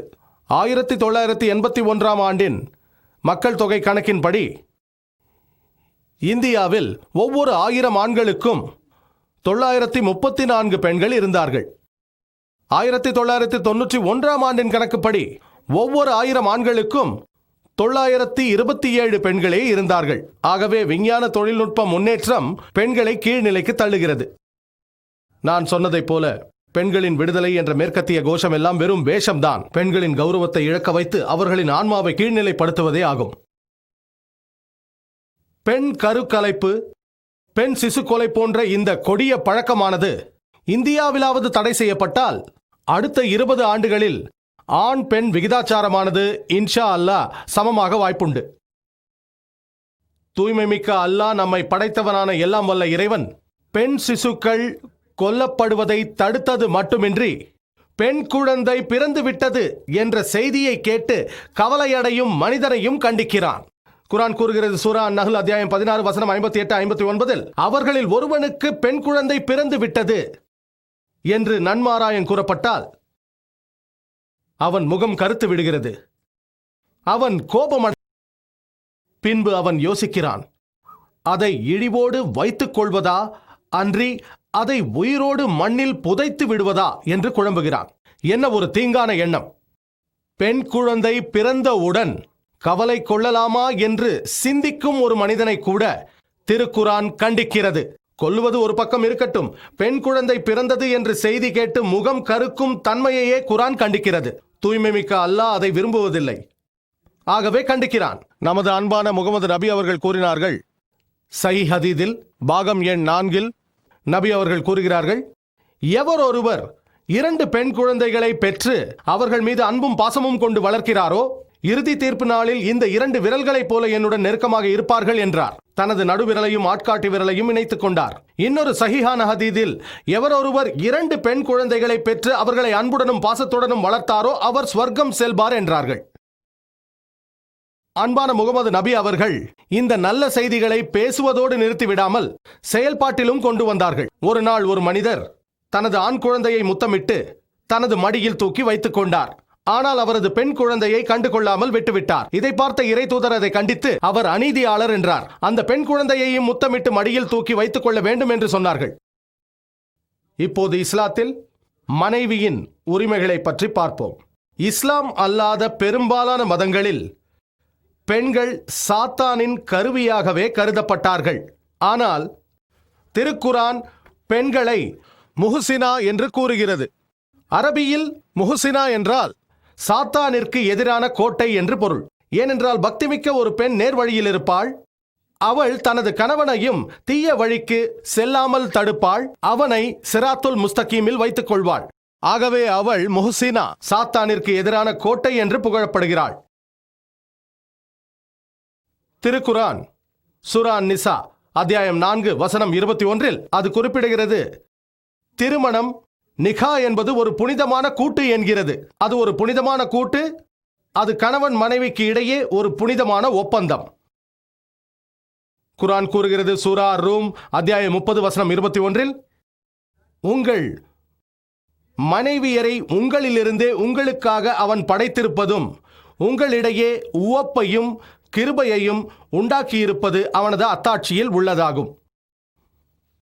அன்பான இறை தூதர் முகமது நபி அவர்கள் கூறினார்கள், சஹீஹுல் புகாரியில் பாகம் 7 நிகா பாடத்தில் அத்தியாயம் 3 ஹதீஸ் எண் 5066 அன்புக்குரிய இறை தூதர் கூறினார், ஓ இளைஞர்களே, திருமணம் செய்ய தகுதி உள்ளவர்கள் திருமணம் செய்து கொள்ளட்டும். அன்பிற்குரிய இறை தூதர் மேலும் சொன்னார்கள், இஸ்லாத்தில் துறவரம் என்பதே இல்லை. மேலும் சொன்னார்கள், எவரொருவர் திருமணம் செய்கிறாரோ அவர் அவருடைய தீனில் பாதியை பூர்த்தி செய்து விடுகிறார். ஒரு முறை கேள்வி பதில் நேரத்தில் ஒரு நபர் என்னிடம் கேட்டார், நான் 2 முறை திருமணம் செய்து கொண்டால் என்னுடைய தீன் முழுமையடைந்து விட்டது என்று அர்த்தமா என்று கேட்டார். இறை தூதர் அவர்கள், திருமணம் உங்கள் தீனில் பாதியை நிறைவு செய்கிறது என்பதின் பொருள், திருமணம் முறையற்ற வாழ்க்கை, மோசமான பாலியல் தொடர்பு, தன்னின புணர்ச்சி இவைகளிலிருந்து உங்களை பாதுகாக்கிறது. திருமணம் செய்து கொண்டால்தான் கணவன் மனைவியாக வாழும் வாய்ப்பு உங்களுக்கு கிடைக்கும். திருமணம் செய்து கொண்டால்தான் தாயாக தந்தையாக வாழும் வாய்ப்பு உங்களுக்கு கிடைக்கும். இவை இஸ்லாத்தில் முக்கியமான கடமையாகும். நீங்கள் 1 முறையோ 2 முறையோ திருமணம் செய்தாலும் கவலை இல்லை, உங்களின் மார்க்க கடமையில் பாதி நிறைவேற்றப்படுகிறது. இஸ்லாத்தில் திருமண ஒப்பந்தங்கள் முழுமை பெற கணவன் மனைவியாக வரப்போகிறவரிடம் சம்மதம் கேட்பது ஆண் பெண் இரு பாலாருக்கும் சமமாக அவசியமாக கருதப்படுகிறது. குரான் கூறுகிறது சூரா நிசா அத்தியாயம் 4 வசனம் 19, பெண்களை அவர்களின் மன விருப்பம் இல்லாமல் திருமணம் செய்து கொள்ளக்கூடாது. சஹீஹான ஹதீஸில் சஹீஹுல் புகாரியில் பாகம் எண் 7 நிகாஹ் பாடத்தில் அத்தியாயம் 43 ஹதீஸ் எண் 5138 ஒரு பெண் இருந்தார். அவருடைய பெயர் அன்சாரியா. அவள் இறை தூதரிடம் வந்து, எனது தந்தை எனது விருப்பத்திற்கு மாறாக என்னை ஒருவருக்கு மனம் முடித்து கொடுத்து விட்டார் என்றார். இறை தூதர் அந்த திருமணத்தை செல்லுபடியற்றதாக ஆக்கினார்கள். அஹமது இப்னு ஹம்பல் அவர்களால் கொடுக்கப்பட்ட இன்னொரு ஹதீத் உள்ளது. ஹதீத் எண் 2469. ஒரு பெண் இறை தூதரிடம் வந்து, எனது பெற்றோர்கள் என்னை எனது விருப்பத்திற்கு மாறாக ஒரு மனிதருக்கு மனமுடித்து வைத்து விட்டார்கள் என்றார். அதற்கு இறை தூதர் அவர்கள், அந்த திருமணத்தை தொடரவோ அல்லது ரத்து செய்யவோ அந்த பெண்ணுக்கு உரிமை உண்டு என்று சொன்னார்கள். இதே ஹதீத் இப்னு மாஜாவில் குறிப்பிடப்பட்டுள்ளது. ஹதீத் எண் 1875. இந்த ஹதீதிலும் ஒரு பெண் இறை தூதரிடம் வந்து, எனது பெற்றோர்கள் என்னை எனது விருப்பத்திற்கு மாறாக ஒருவருக்கு மனமுடித்து கொடுத்து விட்டார்கள் என்றால், அதற்கு இறை தூதர், நீ விரும்பினால் மன வாழ்க்கையை தொடரலாம் அல்லது மன விடுதலை பெறலாம் என்றார்கள். மன வாழ்க்கையை தொடரவே நான் விரும்புகிறேன் என்று அந்த பெண் சொன்னாள். ஒரு பெண்ணின் விருப்பம் இல்லாமல் அவளது பெற்றோர்கள் மனம் செய்து வைக்க முடியாது என்பதை பெண்கள் தெரிந்து கொள்ள வேண்டும் என்பதற்காகவே நான் இதை சொன்னேன் என்று அவள் கூறினாள். குர்ஆன் கூறுகிறது சூரா பக்ராவில் அத்தியாயம் 2 வசனம் 228, கணவனுக்கு பெண்களிடம் இருக்கும் உரிமைகள் போன்று முறைப்படி அவர்கள் மீது பெண்களுக்கும் உரிமை உண்டு, ஆயினும் ஆண்களுக்கு அவர்கள் மீது ஒரு படி உயர்வுண்டு என்று கூறுகிறது. குர்ஆனின் இந்த வசனத்தின்படி ஆண்களும் பெண்களும் சமமானவர்களே, ஆயினும் தலைமைத்துவத்தை தவிர.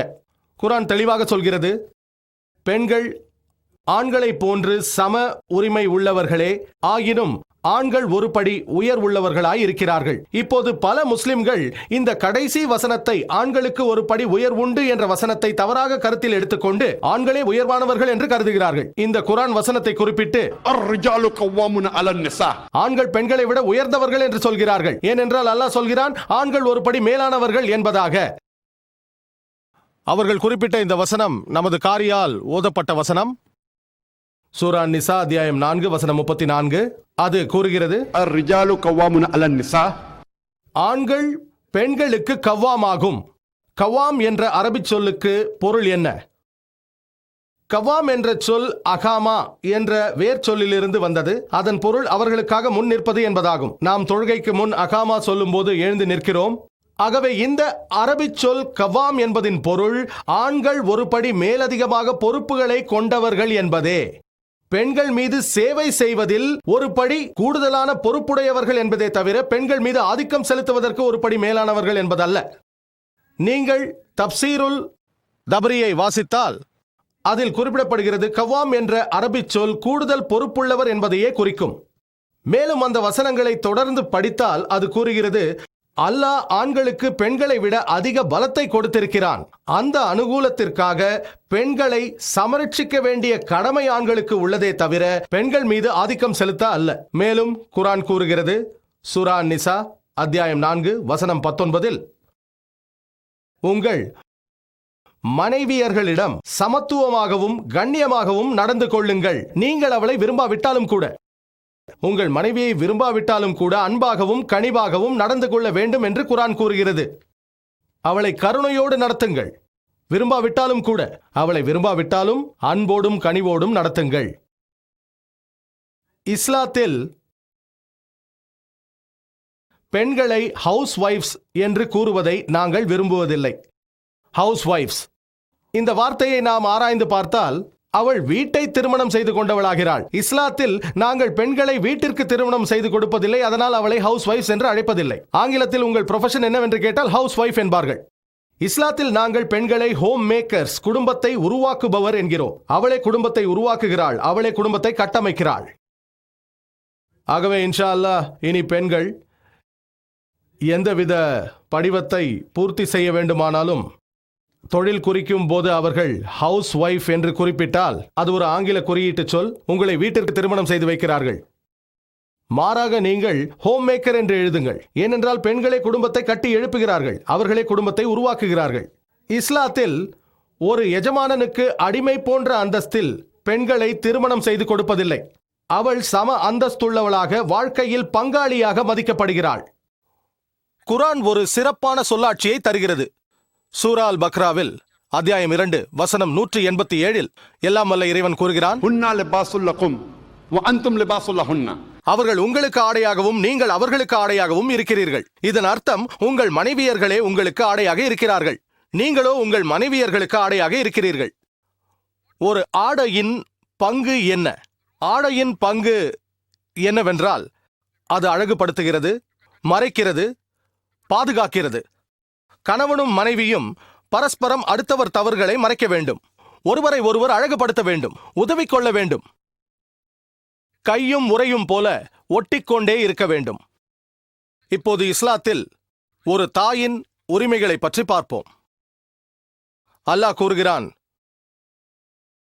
சூரா இஸ்ராவில் அத்தியாயம் 17 வசனம் 23 மற்றும் 24, அல்லாஹ்வை தவிர வேறு யாரையும் நீர் வணங்கலாகாது என்றும் பெற்றோருக்கு நன்மை செய்ய வேண்டும் என்றும் அவ்விருவரில் ஒருவரோ அல்லது இருவருமே முதுமை அடைந்து விட்டால் அவர்களிடம் எந்த இகழ்ச்சியான வார்த்தைகளையும் சொல்ல வேண்டாம். சீ என்று சொல்லக்கூடாது. அவ்விருவரிடத்தில் கண்ணியமான கனிவான பேச்சையே பேசுங்கள். இன்னும் இரக்கம் கொண்டு பணிவு என்னும் ரக்கையை தாழ்த்துங்கள். அவர்கள் மீது கருணை காட்டும்படி எல்லாம் வல்ல இறைவனிடம் வேண்டிக் கொள்ளுங்கள். சிறு வயதில் உங்களை பார்த்து கொண்டதற்காக அவர்களுக்கு அருள் புரியும்படி கூறுங்கள். மேலும் இறைவன் கூறுகிறான், இறைவனை பிரார்த்தித்ததோடு நில்லாமல் அடுத்து அவர்களுடன் அன்போடு நடந்து கொள்ளுங்கள் என்கிறான். அவர்களில் ஒருவரோ அல்லது இருவருமோ முதுமை அடைந்து விட்டால் அவர்களை பார்த்து சீ என்று சொல்லாதீர்கள். அவர்களிடம் கண்ணியமாக நடந்து கொள்ளுங்கள். பணிவு என்னும் ரெக்கையை தாழ்த்துவதோடு இறைவனிடம் பிரார்த்தனை செய்யுங்கள். அவர்களுக்கு கருணை காட்டும்படி சொல்லுங்கள். சிறு வயதில் உங்களை பார்த்து கொண்டதற்காக அவர்களுக்கு அருள் புரியும்படி கூறுங்கள். மேலும் குர்ஆன் கூறுகிறது, சூரா அல்-அன்ஆம் அத்தியாயம் 6 வசனம் 151, சூரா அன்கபூத் அத்தியாயம் 29 வசனம் 8, وبالوالدين إحسانا. தன் தாய் தந்தையருக்கு நன்மை செய்யும்படியாக நாம் மனிதனுக்கு வசியத் செய்திருக்கிறோம். திருக்குரானில் பல இடங்களில் இந்த கட்டளைகள் உள்ளது. சூரா லுக்மான் அத்தியாயம் 31 வசனம் 14, மேலும் சூரா அகாஃப் அத்தியாயம் 46 வசனம் 15 ஆகியவற்றில் மனிதர்களை பெற்றோருடன் நல்ல விதமாக நடக்குமாறு கட்டளையிடுகிறது. அதிலும் விசேஷமாக தாய்மார்களோடு பாசத்தோடு இருக்குமாறு குறிப்பிடுகிறது. குர்ஆன் கூறுகிறது, சூரா அன்-நிசா அத்தியாயம் 4 வசனம் 1, உங்களை கர்ப்பத்தில் சுமந்தவருக்கு மரியாதை செய்யுங்கள். நமது அன்பான இறை தூதர் முகமது நபி அவர்களும் இதை வலியுறுத்தியுள்ளார்கள். சுனன் நசை என்ற ஆதாரபூர்வமான ஹதீஸில் ஜிஹாத் பாடத்தில் அத்தியாயம் 6 ஹதீத் எண் 3106, அன்புக்குரிய இறை தூதர் கூறுகிறார்கள், உங்கள் தாயின் பாதத்திற்கு அடியில் ஸ்வர்க்கம் இருக்கிறது என்கிறார்கள். ஆனால் அதற்காக என் தாய் வீதியிலே அழுக்கின் மீதும் அசிங்கத்தின் மீதும் நடந்து சென்றால் அது ஸ்வர்க்கம் என்று ஆகிவிடாது. இறை தூதர் சொன்னதின் பொருள், தாயின் பாதத்திற்கு அடியில் ஸ்வர்க்கம் இருக்கிறது என்றால், நீ உன்னுடைய தாய் மீது அன்பு செலுத்தினால், உன் தாய்க்கு மரியாதை செய்தால், தாய்க்கு கீழ்ப்படிந்து நடந்தால், தாய் மீது பாசத்தோடு இருந்தால், இன்ஷா அல்லாஹ் நீங்கள் ஸ்வர்க்கம் புகலாம். சஹீஹுல் புகாரியில் ஒரு அத்தியாயம் உள்ளது. பாகம் 8 அதப் பாடத்தில் நல்லொழுக்கம், அத்தியாயம் 2 ஹதீத் எண் 2, புதிய பதிப்பு புகாரி ஹதீத் எண் 5971, ஒருவர் இறை தூதர் அவர்களிடம் வந்து ஒரு கேள்வி கேட்கிறார். இந்த உலகில் அதிகபட்சமாக அன்பு செலுத்தவும் இரக்கம் காட்டவும் தகுதி உள்ளவர் யார்? அன்பிற்குரிய இறை தூதர் அவர்கள் கூறினார்கள், அது உனது தாய். அதன் பிறகு யார் என்று அந்த நபர் கேட்டார். இறை தூதர் அவர்கள் உனது தாய் என்றார்கள். அதன் பிறகு யார் என்று அந்த நபர் கேட்டார். அதற்கும் உனது தாய் என்றார்கள். அதன் பிறகு யார் என்று அந்த மனிதர் கேட்க, அதன் பிறகுதான் இறை தூதர் அவர்கள் உனது தந்தை என்றார்கள். அப்படி என்றால் உங்கள் அன்பிலும் பாசத்திலும் 75% உங்கள் தாய்க்கே செல்லும். மீதமுள்ள 25% உங்கள் தந்தைக்கு செல்லும். 4/3 பங்கு அன்பும் பாசமும் தாய் மீதே இருக்க வேண்டும். 4/1 பங்கு அன்பும் பாசமும் உங்கள் தந்தை மீது இருக்க வேண்டும். சுருங்கச் சொன்னால், தாய் தங்கப்பதக்கமும் வெள்ளிப்பதக்கமும் வெண்கலப் பதக்கமும் பெறுகிறாள். ஆனால் தந்தையோ வெறும் ஆறுதல் பரிசுடன் திருப்தி அடைய வேண்டியுள்ளது. இது இஸ்லாத்தின் போதனை. இதில் என்னுடைய விருப்பத்திற்கு எதுவும் இல்லை. இப்போது இஸ்லாத்தில் சகோதரியின் உரிமையை பற்றி பார்ப்போம்.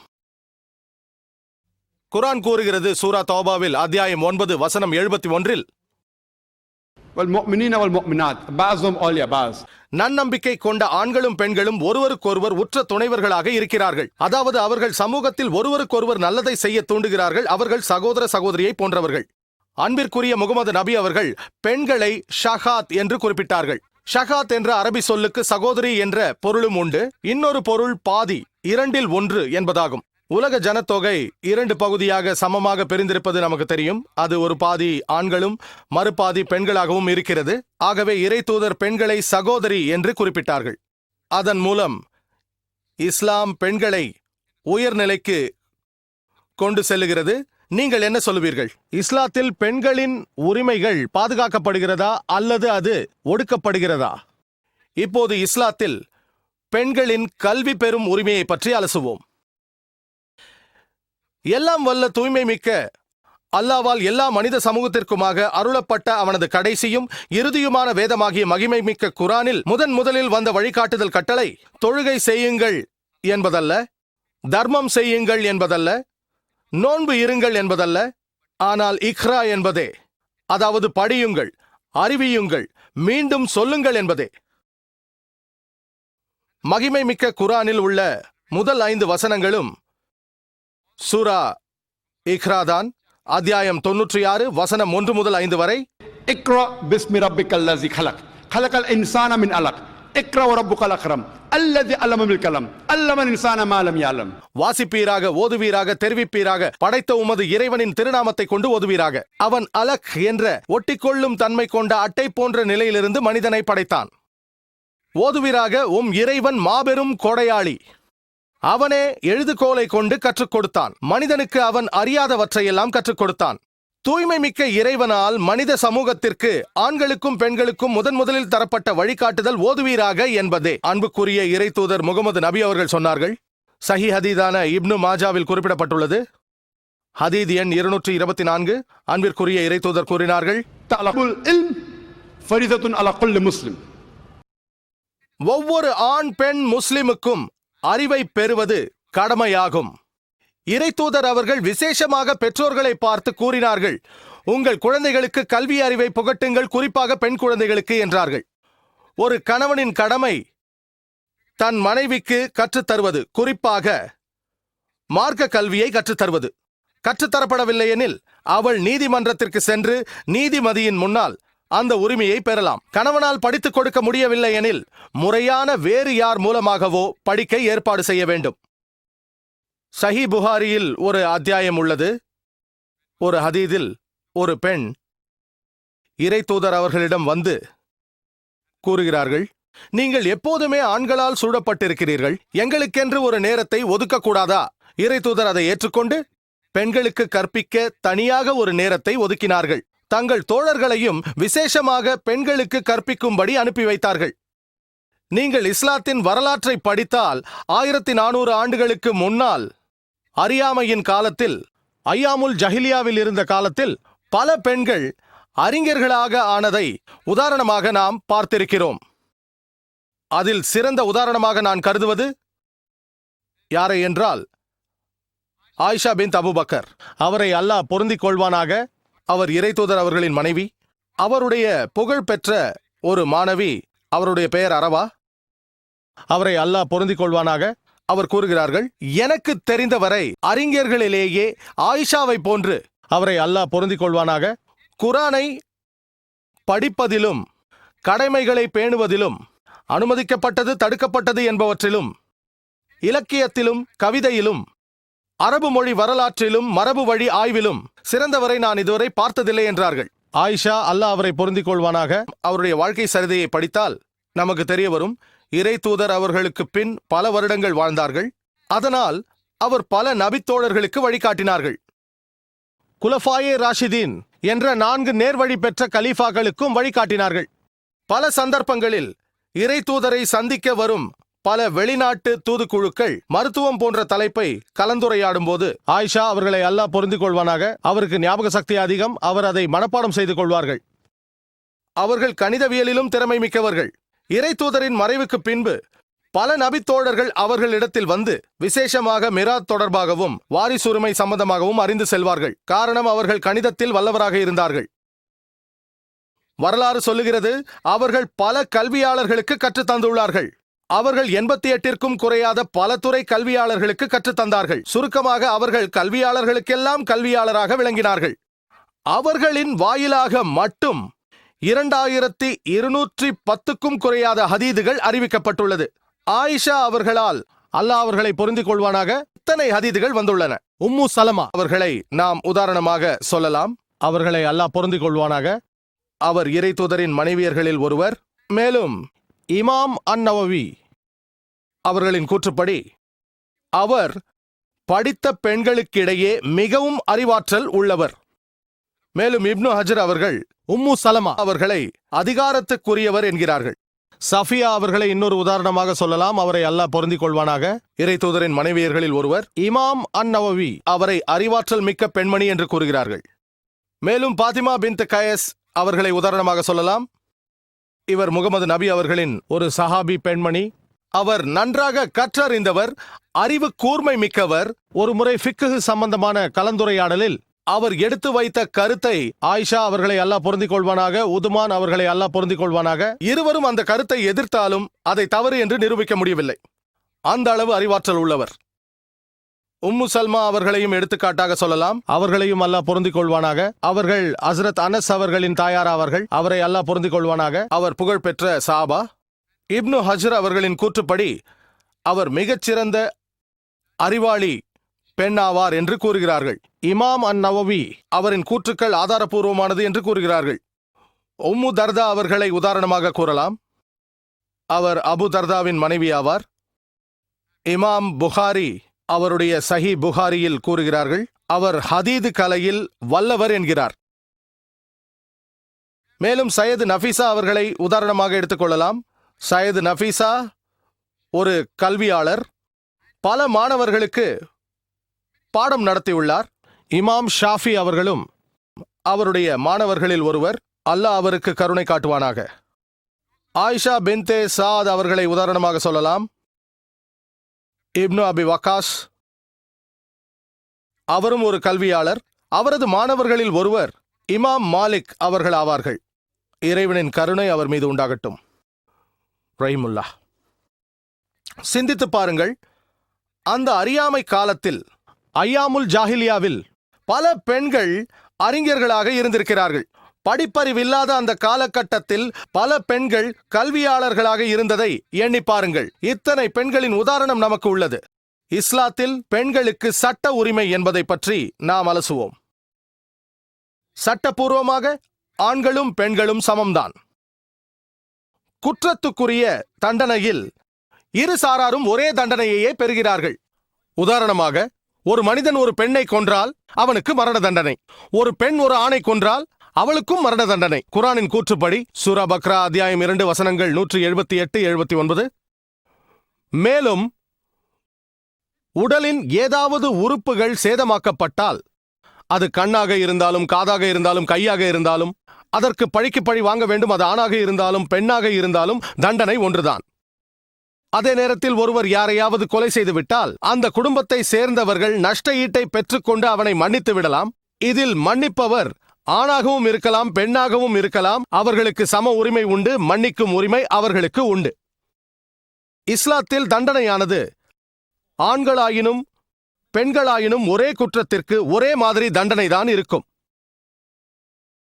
அல்லாஹ் கூறுகிறான் சூரா மாய்தா அத்தியாயம் 5 வசனம் 38, திருடனோ திருடியோ அவர்கள் சம்பாதித்த பாவத்திற்கு அல்லாவிடம் இருந்துள்ள தண்டனையாக அவர்களின் கரங்களை தரித்து விடுங்கள். யார் திருடினாலும் அவர்கள் ஆணாயினும் பெண்ணாயினும் சரி, தண்டனை ஒன்றுதான். அவர்களது கரங்களை வெட்டிவிட வேண்டும். குர்ஆன் கூறுகிறது சூரா அன்-நூர் அத்தியாயம் 24 வசனம் 2, விபச்சாரியும் விபச்சாரனும், அது ஆணாக இருந்தாலும் பெண்ணாக இருந்தாலும், பெண்ணாக இருந்தாலும் ஆணாக இருந்தாலும், இவ்விருவரில் ஒவ்வொருவரையும் 100 கசையடி அடியுங்கள். அதாவது இருவர் விபச்சாரம் செய்துவிட்டால் ஆணாக இருந்தாலும் பெண்ணாக இருந்தாலும் தண்டனை ஒரே மாதிரியானதே, 100 கசையடிகள். இஸ்லாத்தில் சட்ட ரீதியாக ஆணும் பெண்ணும் சமம்தான். பெண்களுக்கு சாட்சி சொல்லும் உரிமையும் இஸ்லாத்தில் உள்ளது.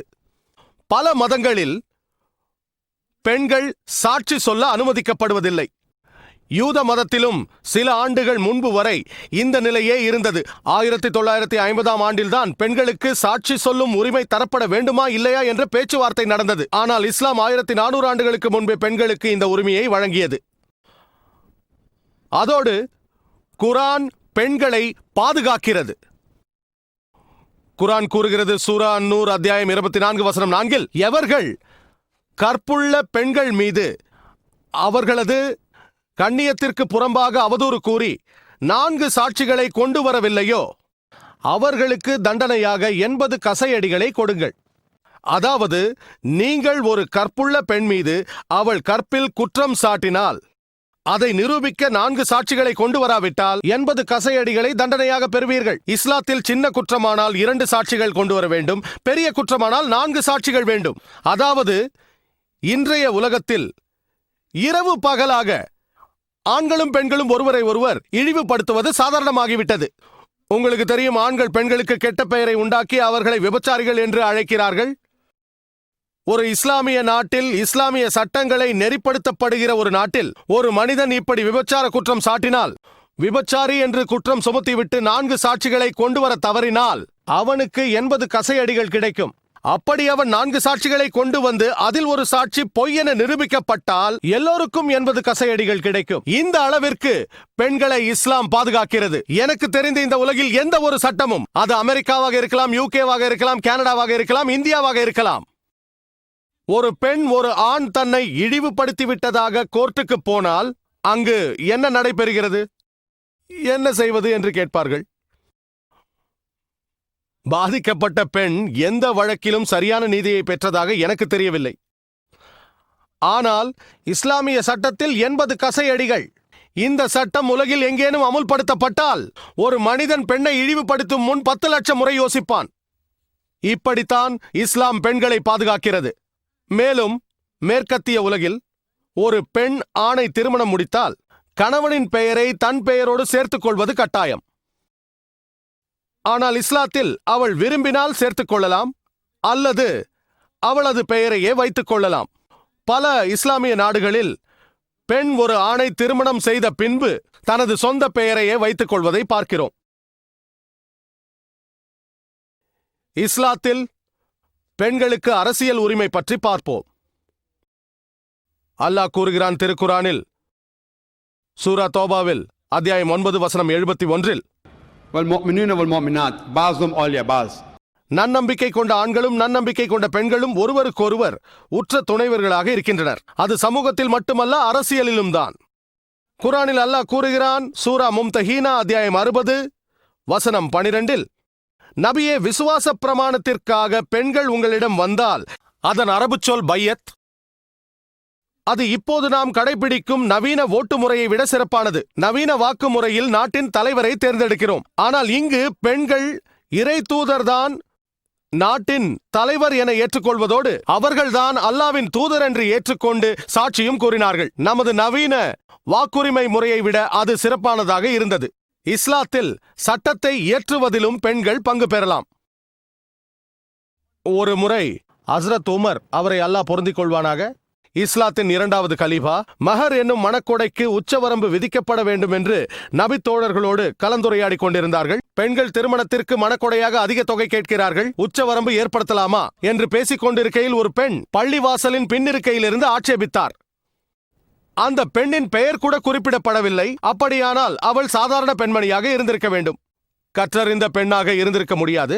பள்ளிவாசலின் பின்னிருக்கையிலிருந்து சாதாரண பெண்மணி ஆட்சேபித்தார். அவர் கூறினார், தூயவனான அல்லாஹ் அதற்கு உச்சவரம்பு விதிக்கவில்லை. ஏனென்றால் குரான் கூறுகிறது சூரா அன்-நிசா அத்தியாயம் 4 வசனம் 20, மலையளவு தங்கத்தையும் மகராக கொடுக்கலாம். எம்மை படைத்த அல்லாவே அதற்கு உச்சவரம்பு வைக்காத போது யார் இந்த உமர் அதற்கு உச்சவரம்பு நிர்ணயிக்க என கேட்டார். இதை கேட்டவுடன் ஹஸ்ரத் உமர், இஸ்லாத்தின் 2வது கலீஃபா, அவரை அல்லாஹ் பொருந்திக் கொள்வானாக, உமர் தவறு செய்து விட்டார், அந்த பெண்ணே சரியாக சொன்னார் என்றார்கள். சட்டத்தை மீறும் முயற்சிக்கு அந்த பெண் ஆட்சேபனை தெரிவித்திருக்கிறார்.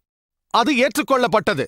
இது சஹீஹான ஹதீத், புகாரி ஹதீதில் பல அத்தியாயங்களில் பெண்கள், சஹி புகாரியில் குறிப்பிடப்பட்டுள்ளது, யுத்த களத்திலும் பங்கு பெற்றிருக்கிறார்கள். அவர்கள் சென்று போர் வீரர்களுக்கு தண்ணீர் கொடுத்திருக்கிறார்கள், காயம்பட்ட ஆண்களுக்கு முதலுதவி செய்தார்கள். சஹீஹ் புகாரியில் ஒரு சம்பவம் குறிப்பிடப்பட்டுள்ளது. ஒரு பெண், நஃபீசா என்ற பெயருடையவள், உஹத் யுத்த களத்தில் மற்ற சஹாபாக்களுடன் இணைந்து இறை தூதர் அவர்களை சுற்றிலும் நின்று பாதுகாப்பவர்களில் ஒருவராக இருந்தார். இதன் காரணமாக அவருக்கு காயங்கள் ஏற்பட்டது. இறை தூதர் அவர்கள் அவரது துணிவிற்காக இறைவனிடம் பிரார்த்தித்தார்கள். இது இஸ்லாத்தில் பெண்கள் உரிமை தொடர்பான சுருக்கமான செய்தியாகும். ஆனால் நான் முன்பு குறிப்பிட்டதைப் போல இஸ்லாத்தில் ஆண்களும் பெண்களும் சமமானவர்களே. சமம் என்றால் பெண்களின் தன்மையை சார்ந்து சற்று வேறுபடும். உருவாக்கப்பட்ட விதத்திலும் நாம் படைக்கப்பட்ட விதத்திலும் ஆண்களும் பெண்களும் வித்தியாசமானவர்களாக இருப்பார்கள். உடற்கூறு தன்மையிலும், மனோதத்துவ ரீதியிலும், உயிரியல் தன்மையிலும், உடல் அமைப்பையும் சார்ந்து எல்லாம் வல்ல இறைவன் நம்மை படைத்தவன் அவர்களுக்கு தக்கவாறு பணிகளை தந்துள்ளான். மேலும் திருக்குரானில் ஒரு வசனம் உள்ளது. சூரா அன்-நிசா அத்தியாயம் 4 வசனம் 32, இந்த வசனத்தை நமது மதிப்பிற்குரிய காரி சவுதி அரேபியாவைச் சேர்ந்த டாக்டர் உதுமான் அவர்கள் ஓதி காண்பித்தார்கள். திருக்குரானில் சூரா அன்-நிசா அத்தியாயம் 4 வசனம் 32 அது கூறுகிறது, நீங்கள் பேராசை கொள்ளாதீர்கள். இதுதான் சரி, இது தவறானது என்று நீங்கள் சொல்லாதீர்கள். உங்களுக்கு தெரியாது. உங்களுக்கு எது சிறந்தது என்று அல்லாஹ்வே அறிவான். உங்களுக்கு நீங்கள் நல்லது என்று நினைப்பது தீங்கானதாக இருக்கலாம். நீங்கள் தீயதாக நினைப்பது நல்லதாக இருக்கலாம். நீங்கள் குரானை படித்தால் இந்த வசனம் ஏன் இறங்கியது என்று கேட்கலாம். இந்த வசனம் இறங்கியதற்கு காரணம் இறைத்தூதரின் மனைவிமார்கள் இறைத்தூதரிடம் ஆட்சேபித்தார்கள். நாங்களும் ஜிஹாதிற்கு ஏன் போகக்கூடாது என்று கேட்டார்கள். எங்களுக்கு எங்கள் உரிமை வேண்டும் என்றார்கள். வாரிசு உரிமையில் எங்களின் உரிமை என்ன? ஏன் சம பங்கு இல்லை என்றார்கள். இந்த வசனம் இறங்கியது. ஏனென்றால் அல்லாஹ்வுக்கு தான் அந்த நியதி தெரியும், உங்களுக்கு தெரியாது. நான் உங்களுக்கு வாரிசு உரிமையின் நியதியை தந்திருக்கிறேன். சிந்தித்து பாருங்கள். பெண்கள் ஜிஹாதிற்கு சென்று போரிட விரும்புகிறார்கள். நமது அன்புக்குரிய இறை தூதர் அவர்கள் கூறினார்கள். ஆயிஷா அவரை அல்லாஹ் பொருந்திக் கொள்வானாக. அவர் கேள்விக்கு பதிலாக, ஜிஹாதிற்கு செல்ல முடியுமா? சஹீஹ் புகாரியில் கூறப்பட்டுள்ளது. நபி அவர்கள் கூறினார்கள், பெண்களுக்கு சிறப்பான ஜிஹாத் முழுமையான ஹஜ்ஜே ஆகும். அவர்களுக்கு எது சிறந்தது என்பது அல்லாஹ்விற்கு தெரியும். மேலும் இஸ்லாத்தையும் குரானையும் ஏற்றுக்கொள்ளாதவர்களுக்கும் கூட நன்றாக தெரியும். ஆனால் அவர்கள் ஏற்றுக்கொள்ள மாட்டார்கள்.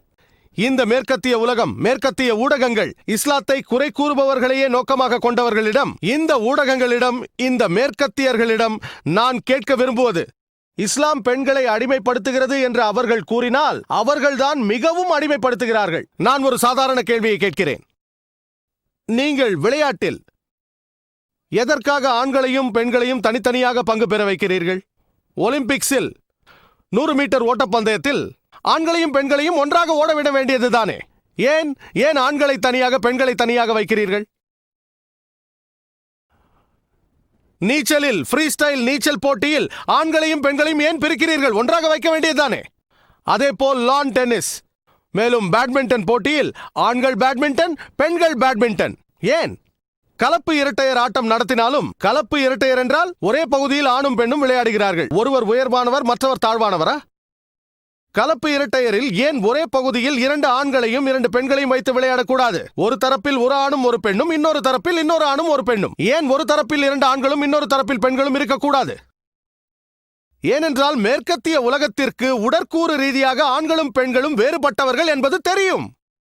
ஒலிம்பிக் நடுவர்களிடம் சென்று ஏன் பெண்களை கீழ்மைப்படுத்துகிறீர்கள் என்று கூற வேண்டியதுதானே? ஆண்களையும் பெண்களையும் ஏன் ஒன்றாக ஓடவிடக்கூடாது என்று கேளுங்கள். எந்த ஊடகமாவது ஒலிம்பிக்ஸிற்கோ விம்பிள்டனிற்கோ எதிர்ப்பு தெரிவித்துள்ளதா? இல்லை.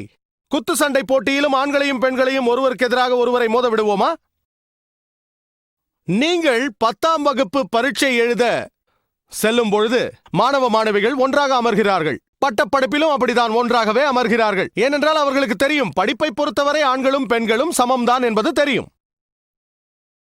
ஆனால் உடற்கூறு சம்பந்தமான விஷயத்தில் வேறுபட்டவர்கள். அழகு போட்டியை எடுத்துக் கொள்ளுங்கள். அதில் ஆண்கள் வேறாகவும் பெண்கள் வேறாகவும் போட்டியிடுவார்கள். ஒன்றாக போட்டியிடுவார்களா?